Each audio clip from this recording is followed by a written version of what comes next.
Hey, it's Jack, and I just wanted to give you one strategy to make dating and relating more easy.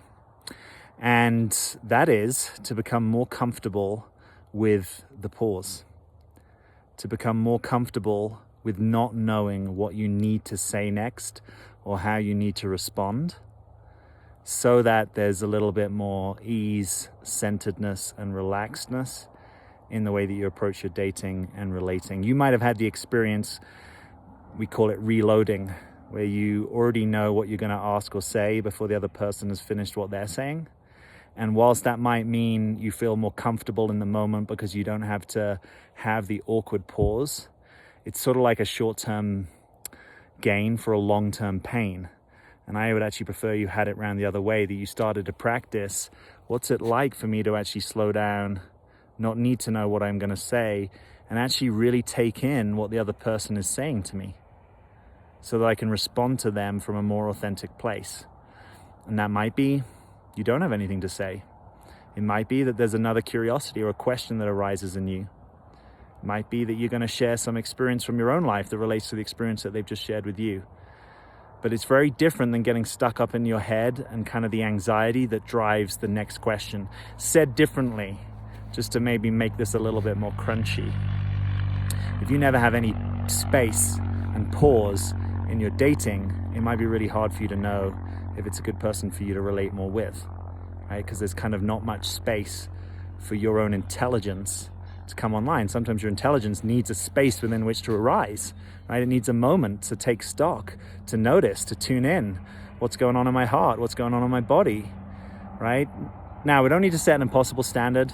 I'm not saying that, you're on the date, the person says, hey, what's your name? And you just,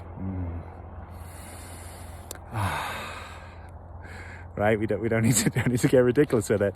And also, it's a difficult place to practice, right? It's someone that you don't know. But what's beautiful about practicing dating is that person doesn't really have a sense of your conditioned self. They don't have a sense of kind of how you habitually show up.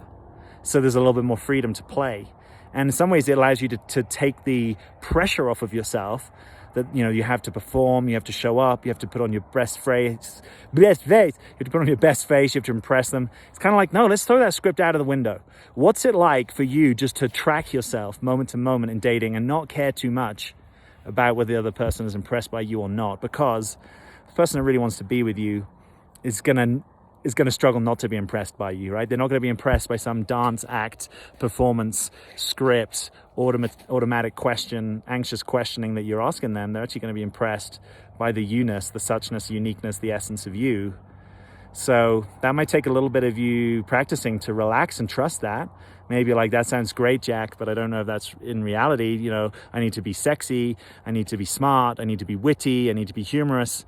I don't think you need to be any of those things if they're not true and authentic to you, right? Of course, there's an authentic intelligence that you have, but it might look very different than the authentic intelligence someone else has, right? Your intelligence might be plants. Your intelligence might be math. Your intelligence might be taking care of people. Your intelligence might be any, all, or none of these things. You see what I'm saying? It's like, if you always have to relate from this, like, must say the right thing, must ask the right question, it's kind of a pressured, incongruent, inauthentic place to be dating and relating from.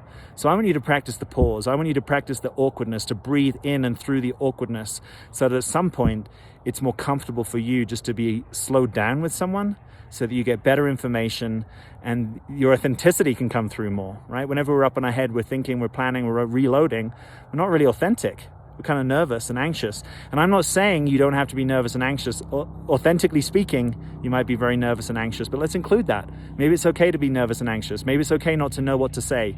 Maybe it's okay for there to be a little bit of an awkward pause rather than have to fill and cram every moment in order to avoid what is actually your deeper experience in the moment, which is, I don't really know what to say here.